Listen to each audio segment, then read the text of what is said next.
សួស្តីសភាពនារីជាទីស្រឡាញ់ណោះបងផល្លាសូមលើកទឹកចិត្តបន្តិចណោះដោយសាររដូវកាលឥឡូវហ្មងស្ថានភាពឥឡូវហ្មងគឺស្ថានភាពសេដ្ឋកិច្ចដែលយើងរៀងពិបាកក្នុងការលក់ដូរណាបងណាអញ្ចឹងផល្លាលើកទឹកចិត្តសភាពនារីជាអាជីវករអ្នកលក់អ្នករកស៊ីហ្មងណោះរកស៊ីដូចផល្លាដែរអត់រត់ទុកណាបងណោះហ្នឹងហើយអញ្ចឹងបងផល្លាសូមឲ្យអូនទទួលស្គាល់ណាបងយើងនៅក្នុងច្បាប់ធម្មជាតិយើងមានរដូវពីរ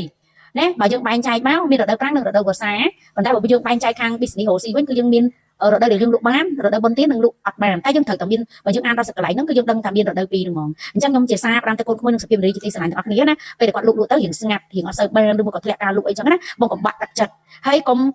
បដូរគោលដៅបងណាកុំបដូរក្តីសម័យកុំបដូរគោលដៅអញ្ចឹងបងបដូរយុទ្ធសិលវិធីនឹងការលក់វិញហើយខ្ញុំឃើញបងលក់អត់បានចឹងទៅអ្នកខ្លះគាត់បែកកណ្ដិតទៅរកសុំទោសណាបងទៅរកគ្រូស្នេហ៍រកអីចឹងទៅណាអានេះគាត់តែជាសារខ្ញុំលើកទេខ្ញុំលើកទឹកចិត្តបងប្អូនទេបងក៏ដូចខ្ញុំក៏ដូចបងដែរការលក់រកស៊ីនឹងមានថ្ងៃផ្សំប្រាថ្នាថ្ងៃបានថ្ងៃអត់បានដូចគ្នាអញ្ចឹងណាបងហ្នឹងហើយ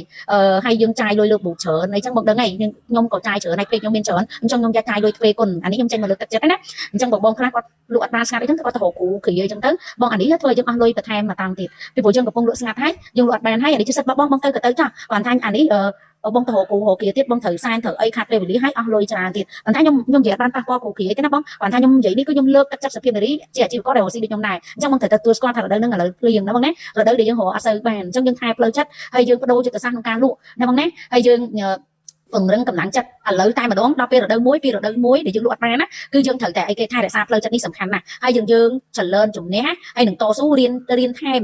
ណាហើយយើងត្រូវគិតវិជ្ជមានដាក់ខ្លួនណាពេលដែលរដូវដែលយើងមួយលក់អត់បានណាយើងត្រូវ